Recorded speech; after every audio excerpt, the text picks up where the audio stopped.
Hello guys. So I've had numerous, with the number being 2, but still numerous requests to do some reading in English. And actually one of the reasons why I didn't was that I didn't really have any English books. I could read something from the internet, but I just think that, I don't know, it is more authentic, more atmospheric if you have a real book, especially if it's as nice as this. I love this old school, like, linen material.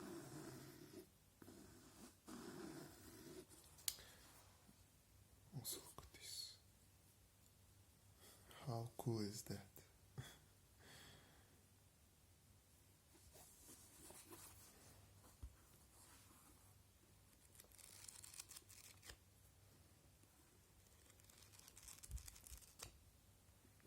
My friend borrowed me this book. It is called Vintage Detective Stories.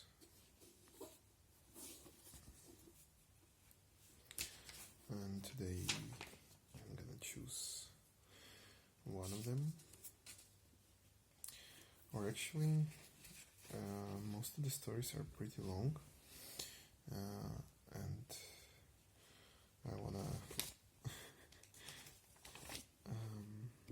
I wanna start with something a little bit easier. So maybe we'll just do the introduction today, which is kind of long as well. It is 18 pages.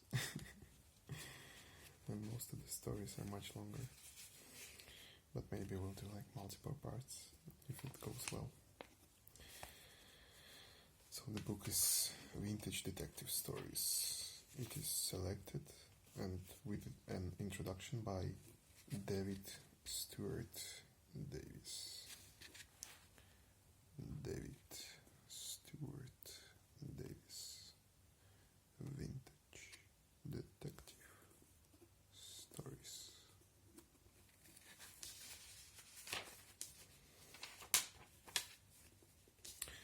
Maybe the introduction will not be that fun, but then again, maybe it will be a better video to go to sleep. So let's just start. Introduction. This collection is going to take you back to the time when crime fiction was more glamorous, romantic, and intriguing, and had more of an element of the dark fairy tale about it than it does today. The detectives were not, as the current crop seem to be, damaged individuals with demons of their own, investigating sadistic and brutal crimes. These vintage sleuth hounds were eccentric, attractive and remarkable individuals who, without the aid of modern technology, by pure brain work alone, were able to solve the most puzzling of mysteries. This is escapist entertainment of the finest quality. Edgar Allan Poe is generally regarded as the father of the detective story, due to his creation of the brilliant Auguste Dupin, a fellow who could not only deduce what people were thinking, but could also interpret the most abstruse cryptogram and read a murder scene as though it were a book. He became the template for all the fictional detective characters that followed. The two main ingredients of a Poe Dupin tale, a baffling crime and an enigmatic detective who was as fascinating as the mystery he was solving, have become the staple fare of mystery novels and stories. Other writers, taking a lead from Poe, experimented with such a character in their work. Notably, Wilkie Collins introduced a dour, canny policeman, Sergeant Cuff, who was fascinated by roses, into his mystery novel The Moonstone, and Charles Dickens gave us the comic, yet perceptive and determined Inspector Bucket in Bleak House. However, it was not until Arthur Conan Doyle came up with his detective genius, Sherlock Holmes, that the floodgate opened. This character appeared in two novels, A Study in Scarlet and The Sign of the Four, with only moderate success. But when Doyle tried his hand at placing his creation in a series of tightly written short stories, Holmes and his narrator friend Dr. Watson became household names. The tales appeared in the Strand magazine, and as a result, the sales of this monthly periodical rocketed. Reading these stories, it is clear that Doyle borrowed a great deal from Poe in creating his detective. The way that Holmes has the ability to read through thoughts and of his companion, for example, but Doyle also added many layers to the original concept. He humanized his detective and injected excitement, suspense, drama, and glamour into the tales. Doyle was soon a well-known and wealthy man as a result of the Holmes stories. It became obvious to the other writers that there was money, fame, and success in writing detective mysteries, and so a trend was set.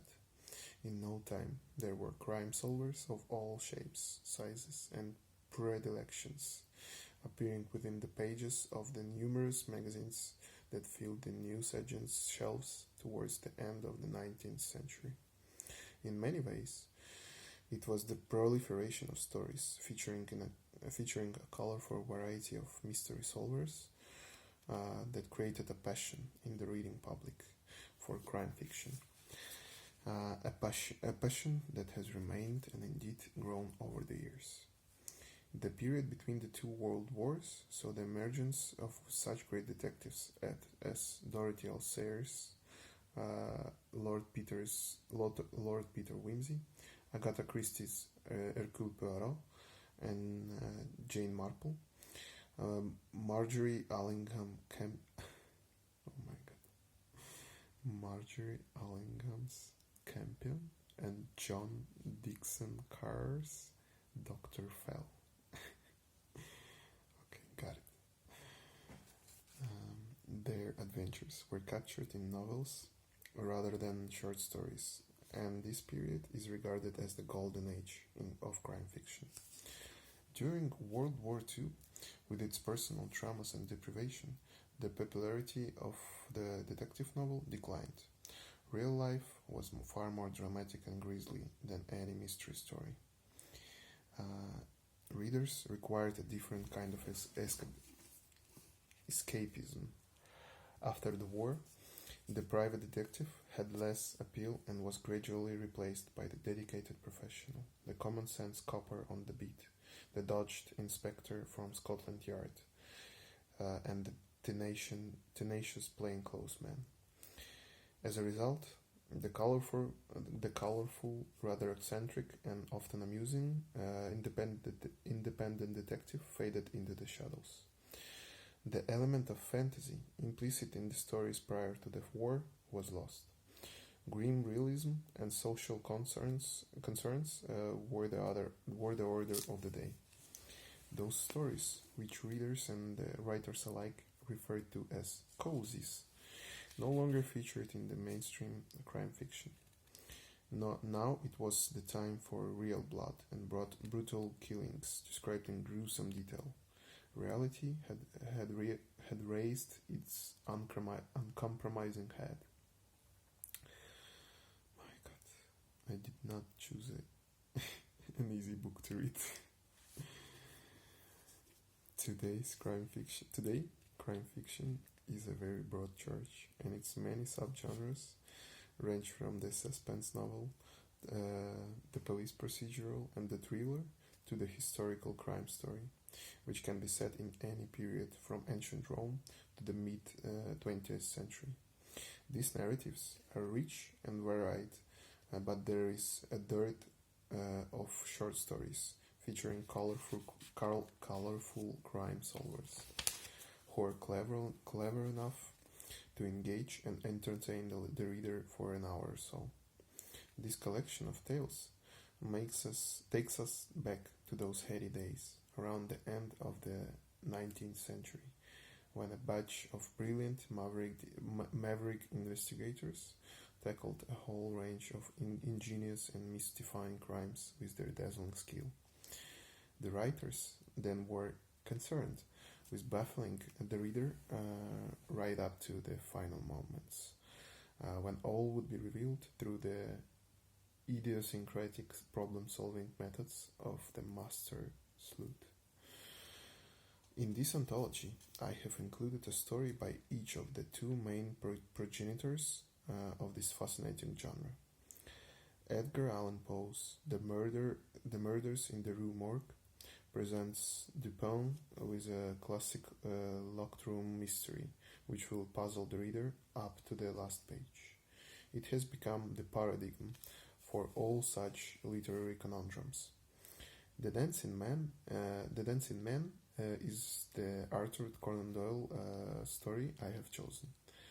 Since Holmes solved his first case in 1887, a decade has not passed without the appearance of a new Holmes collection, or a radio play, or film, or stage production, or television presentation. There has even been a Sherlock Holmes ballet and a musical. The Dancing Man presents the detective with one of his most challenging cases. Interestingly, the story revolves around his breaking of a secret code, a skill in which Poe's Dupin also excelled. Other luminaries from this dark and mysterious detective world include G.K.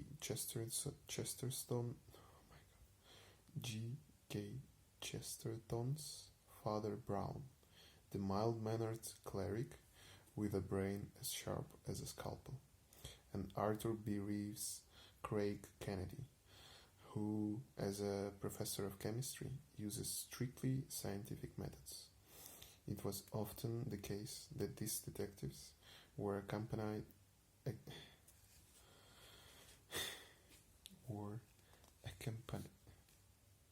I completely forgot how to pronounce these words. I think my brain is shutting down after so much English.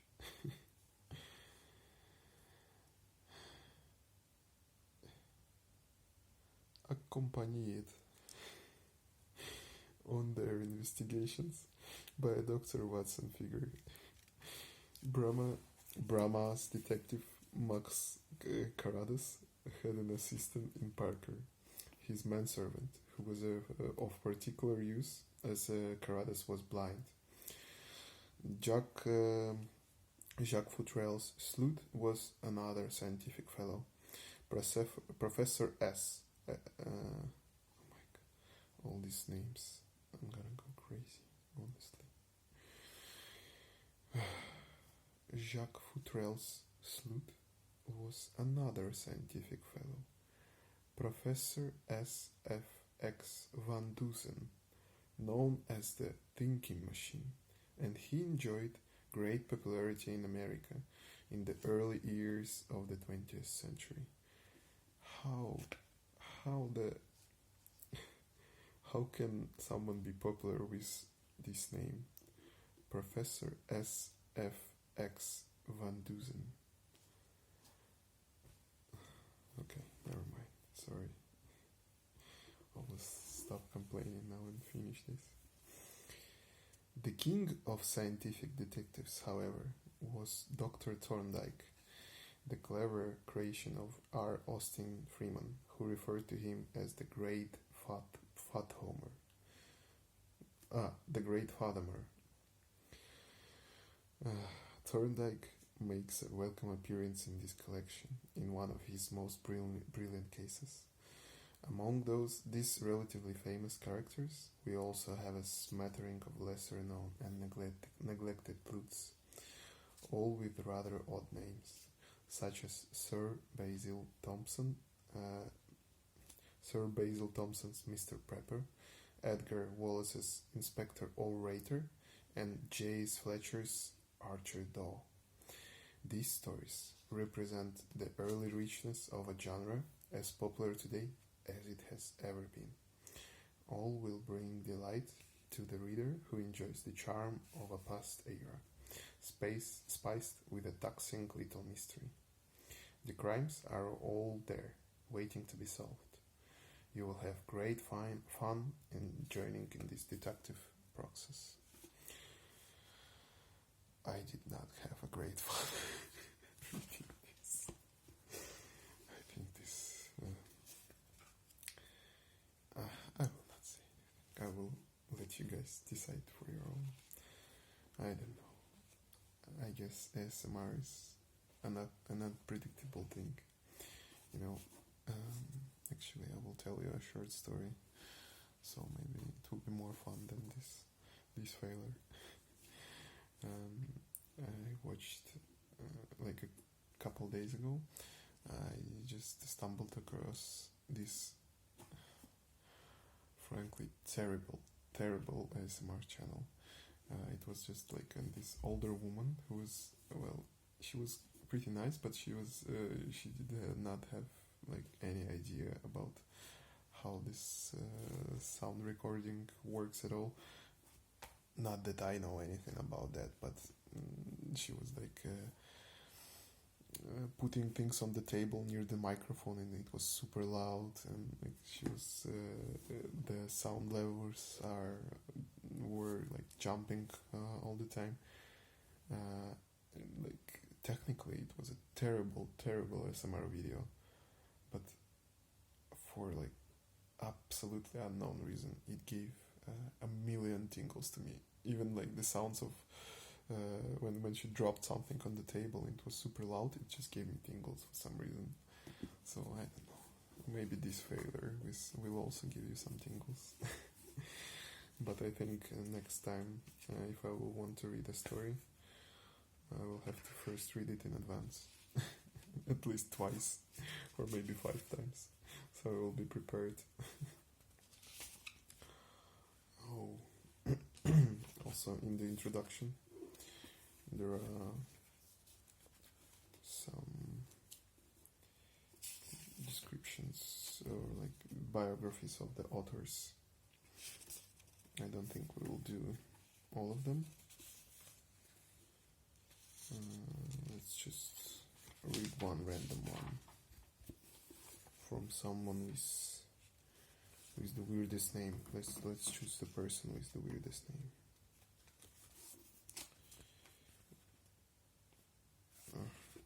Gilbert Keith Chesterton is not bad, but let's see all of them. Maurice Leblanc. Oh well, it's normal for a French person, I guess. Victor Whitechurch. Ernest William Hornung. Dick Donovan.